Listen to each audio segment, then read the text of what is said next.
विमल पोलो जुबा केसरी, हर पल मनाओ केसरी त्योहार। धन्यवाद। मैं ये कह रहा हूं, मैं अभी एसआईआर पर बहुत दिलचस्प बहस सुन रहा था और जो ये बताया गया कि 2003 में समरी रिवीजन का निर्णय हुआ था, वो निर्णय इसलिए हुआ था कि 2003 में एक बार ये क्या सघन पुनरीक्षण हो चुका था। तब ये कहा गया था कि अब जो होगा वो समरी रिवीजन होगा।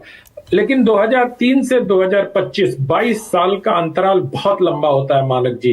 और मैं बहुत दिलचस्प बहस हो रही है कि बिहार में ये हो गया, बिहार में ट्रेन चली गई, बिहार में बार बार लोग कह रहे हैं कि यहां भी वोट डाल दिया, वहां भी वोट डाल दिया। आपको भी बताया गया कि आप इंदिरापुरम में भी वोट डालेंगे और मैं क्या कहते हैं दिल्ली में भी डालेंगे। मैं सिर्फ इतना कह रहा हूं कि क्या ये सब जब ड्राफ्ट पब्लिश होता है उसके बाद आपत्ति देते हैं क्या, या टीवी के स्टूडियो में सिर्फ बिहार में जिसको कहते हैं ना गलचौरी करना, सतीश जी समझ रहे हो तो टीवी के स्टूडियो में सिर्फ गलचौरी करने से थोड़ी काम होगा। जब ड्राफ्ट जारी करता है चुनाव आयोग, तो चुनाव आयोग के सामने आपत्ति देने वाली पार्टियां कहां होती हैं? वो पार्टियां उस समय कहां होती हैं जो ठेले पर दस्तावेज लेकर आती हैं? वो पार्टियां कहां होती हैं जो कहती हैं 2 करोड़ वोट कट गए? अगर बिहार में 62 लाख वोट कटे थे तो कितने आपको मालूम है? 1200 लोगों ने आपत्ति दर्ज कराई और एमआईएम के असदुद्दीन ओवैसी ने कहा कि 900 लोगों के वोट कटे थे, 99% के वोट जुड़ गए। अगर मुसलमानों का वोट काटना ही चुनाव आयोग का उद्देश्य होता, जो प्रत्यक्ष या परोक्ष रूप से आपके पैनलिस्ट इस पर कह रहे हैं, तो असदुद्दीन ओवैसी कैसे कहते कि 99%? अब असदुद्दीन ओवैसी की नीयत, क्योंकि हम तो इस पैनल में ये देख रहे हैं ना कि लोगों के पास नीयत को जांचने का भी थर्मामीटर है, तो अब उनके थर्मामीटर लगा देंगे। क्या पता है असदुद्दीन ओवैसी तो बीजेपी की बी टीम है, इसलिए उसके 99% जुड़ गए कि हम तो विरोधी दल हैं, हम तो कांग्रेस पार्टी, हम तो समाजवादी पार्टी हैं, हमारा नहीं जुड़ेगा।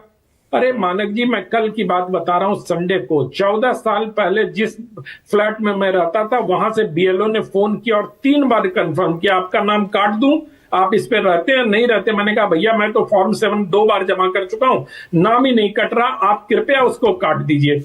तो जो 2011 में जहां मेरा वोट था वहां भी था और यहां भी था, वहां का मेरा वोट कटा और यहां मेरे पास मेरे घर पर बीएलओ 3 बार आई। दरअसल समस्या यह है कि जिस समाचार को राहुल गांधी ट्वीट कर रहे हैं उस समाचार में देखिए वजह नहीं बताई गई है, बड़े वेग तरीके से निकल गए हैं बताते हुए कि यहां ये मर गए, यहां हार्ट अटैक हो गया, यहां बीमार हो गए, दबाव में आ गए। आप बताइए केरल में जो हत्या हुई उसने क्या लिखा है? किसके दबाव कि केरल में जो आत्महत्या हुई क्या लिखा है कि किसके दबाव में किया गया, किस पार्टी का नाम आया? इसकी जरा डिटेल्ड रिपोर्ट हो तो बेहतर होता है समझ में भी। और नेता विपक्ष जब इसको जारी करते हैं अपने हैंडल से, तो उनको भी, मुझे लगता है कि उनका भी एक संसदीय दायित्व है कि वो सारी चीजों को देखते हुए समग्रता में विचार करते हुए जारी करें। और यहां बैठ के सिर्फ हम चुनाव आयोग पर प्रश्न खड़े कर दें। अरे भाई आप देखो बीएलओ किस बात के दबाव में, उनको अतिरिक्त पैसे मिलते हैं, बीएलओ को छुट्टी मिलती है काम करने के। अब एक सेकंड रुकिएगा। स्वयं पुरोहित आ गए और आज ममता बनर्जी ने 2 बड़ी इंटरेस्टिंग चीजें उठाई। आपका कनेक्शन थोड़ा सा अनस्टेबल है स्वयं, आप सुन पा रहे हैं मुझे? नहीं, मेरा कनेक्शन मानक जी मेरा करेक्शन एकदम ठीक था। मैंने वीडियो ऑफ किया। 35-37 मिनट की डिबेट में अगर आपको बुलाने का अगर समय नहीं है, आप टीवी चैनल में लोगों का समय मत, आप हंसी मजाक कर रहे हैं टीवी चैनल में। आपको कम से कम इंट्रोडक्शनरी कम से कम एक स्टेटमेंट लेना चाहिए पहले। 40 मिनट की डिबेट खत्म हो गई, अब तक आपने नहीं बुलाया। आपसे मेरा परिचय पुराना है, आपको ये थोड़ा सोचना चाहिए मानक जी। सवाल करिए। Point taken. और लेकिन मैं आपको बता दूं कि आपका वीडियो ठीक नहीं आ रहा है, इसी वीडियो मैंने ऑफ किया था। मैंने कहा, मैंने आपकी व्यक्ति को मैसेज करके वीडियो ऑफ कर दिया था। भाई अब सुन, हमारा समय क्यों बर्बाद कर रहे हैं भाई? बोलने का तो ऐसा है ना कि अरे सुन तो लीजिए स्वयं भाई, पहले हमारी बात तो सुन लीजिए। हम क्या कह रहे हैं? हम ये कह रहे हैं कि अब जब आपने ऑन कर लिया ना, तब भी वीडियो ठीक नहीं आ रहा है। आपका वीडियो, आपका कनेक्शन थोड़ा सा अनस्टेबल है, इसीलिए मैंने आपको बीच में पहले नहीं लिया। आपको मेरी आवाज सुनाई दे रही है ना? आवाज सुनाई दे रही है, आप देखिएगा, सुनिए। अरे सुनिए तो सही, आवाज जनता को। आप शो के बाद देखिएगा, आपको समझ में आ जाएगा। वीडियो आपका थोड़ा सा कट के आ रहा है। खैर चलिए, ये आज 2 इंटरेस्टिंग चीजें उठाई ममता बनर्जी ने। एक तो ये कि वो सीईओ अपनी हायरिंग कर रहे हैं, दूसरा वो प्राइवेट सोसाइटीज में पोलिंग बूथ क्यों बनने चाहिए। बोलिए, पहले आप अपनी बात कहिए, फिर मैं सवाल पूछता हूं।